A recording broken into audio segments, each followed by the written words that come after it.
കടന്നു വരുമ്പോൾ സല്ലല്ലാഹു അലൈഹി വസല്ലം ഇരിക്കുന്ന സ്ഥലത്ത് നിന്ന് എണീറ്റ് പോവുകയും മകളെ സ്വീകരിക്കുകയും മകളെ ആലിംഗനം ചെയ്യുകയും വിളിച്ച് തങ്ങൾ ഇരുന്ന സ്ഥലത്ത് കൊണ്ടുവന്നിരുത്തുകയും ചെയ്യുമായിരുന്നു ഹദീസിലുണ്ട്. ഒരിക്കലും സല്ലല്ലാഹു അലൈഹി വസല്ലം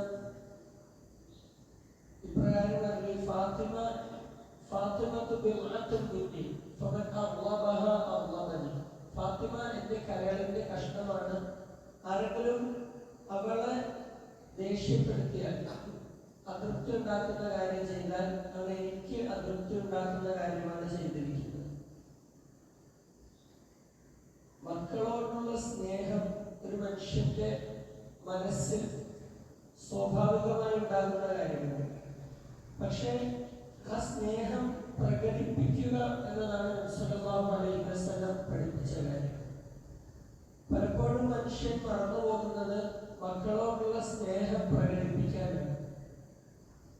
അതിനും വളരെ പ്രാധാന്യത്തോടെ മനസ്സിലാക്കേണ്ട കാര്യം, ചെറുപ്രായത്തിൽ മക്കളോട് സ്നേഹം പ്രകടിപ്പിക്കുകയും സ്നേഹവാക്കുകൾ പറയുകയും ചെയ്യുമ്പോഴും മുതിർന്ന ശേഷം മക്കളെ ആ രീതിയിൽ കാണുന്നത് പലപ്പോഴും നമുക്ക് ഉൾക്കൊള്ളാൻ കഴിയാറില്ല.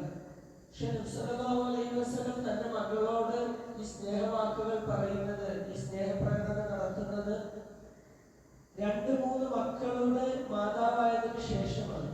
ഇപ്പോൾ മുതിർന്ന ശേഷവും മക്കൾ എത്ര മുതിർന്നാലും അവരോട് സ്നേഹത്തിന്റെ വാക്കുകൾ പറയാനും അവരോട് സ്നേഹത്തോടെ പെരുമാറാനും സാധിച്ചാൽ അത് മാതാപിതാക്കളുടെ വലിയൊരു വിജയമാണ്.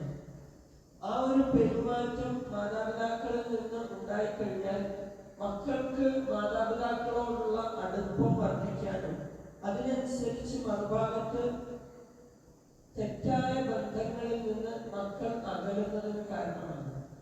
മക്കൾ തെറ്റായ ബന്ധങ്ങളിലേക്ക് പോകുന്നതിനുള്ള വലിയൊരു കാരണം മാതാപിതാക്കളുമായി നല്ല ബന്ധമില്ലാത്തതാണ്. ഹദീസിൽ ഖിയാമത്ത് നാളിന്റെ അടയാളമായി പറയുന്ന ഒരു വിഷയമാണ് കൂട്ടുകാരെ അടുപ്പിക്കുകയും വാപ്പയെ അകറ്റുകയും ചെയ്യുന്ന സ്വഭാവം മക്കളിൽ ഉണ്ടാകുക എന്നുള്ളത്. നമുക്കിന്ന് നോക്കിയാൽ ഒരുപാട് കാണാൻ സാധിക്കുന്ന ഒരു പ്രശ്നമാണ്. വാപ്പയോടുള്ള അകൽച്ചയും കൂട്ടുകാരോടുള്ള അടുപ്പവും ആൺമക്കളിൽ വർദ്ധിക്കുന്നു എന്നുള്ളത്. അപ്പോൾ ഇതിന് കൂട്ടുകാരുമായുള്ള അടുപ്പം അല്ലെങ്കിൽ തെറ്റായ ബന്ധങ്ങളിലേക്ക് പോകുന്നതിനുള്ള പരിഹാരം ഇത് പിതാവുമായുള്ള അടുപ്പം മാത്രമാണ്. അത് ഓരോ മാതാപിതാക്കളുടെയും ഉത്തരവാദിത്വമാണ്. എൻ്റെ മക്കൾ എത്ര മുതിർന്നാലും അവരെൻ്റെ മക്കളാണ്, എൻ്റെ മകനാണ്, എൻ്റെ മകളാണ്. അവരോട് സ്നേഹം പ്രകടിപ്പിക്കുന്നത്, അവരോട് സ്നേഹത്തിന്റെ വാക്കുകൾ പറയുന്നത്, അവരെ ബഹുമാനിക്കുകയും അവരുടെ കാര്യങ്ങൾ പരിഗണിക്കുകയും ചെയ്യുന്നത് എനിക്ക് അന്തസ്സ് തന്നെയാണ്. അതിൽ നാണക്കേടൊന്നും കരുതാനില്ല. എൻ്റെ നബി എനിക്ക് പഠിപ്പിച്ചു തന്ന മാർഗം അതാണ് എന്നത് മുസ്ലിമീങ്ങൾ പ്രത്യേകം തിരിച്ചറിയേണ്ട കാര്യമാണ്. സല്ലല്ലാഹു അലൈഹി വസല്ലം ഇതുപോലെ ഓരോ മക്കളുടെയും വിഷയത്തിൽ അവർ മുതിർന്നതിന് ശേഷം, വലിയ മക്കളായതിനു ശേഷവും സ്നേഹപ്രകടനത്തിന്റെയും സ്നേഹവാക്കുകൾ പറഞ്ഞതിന്റെയും ഒരുപാട് സംഭവങ്ങൾ ഹദീസുകളിൽ നമുക്ക് കാണാൻ സാധിക്കും.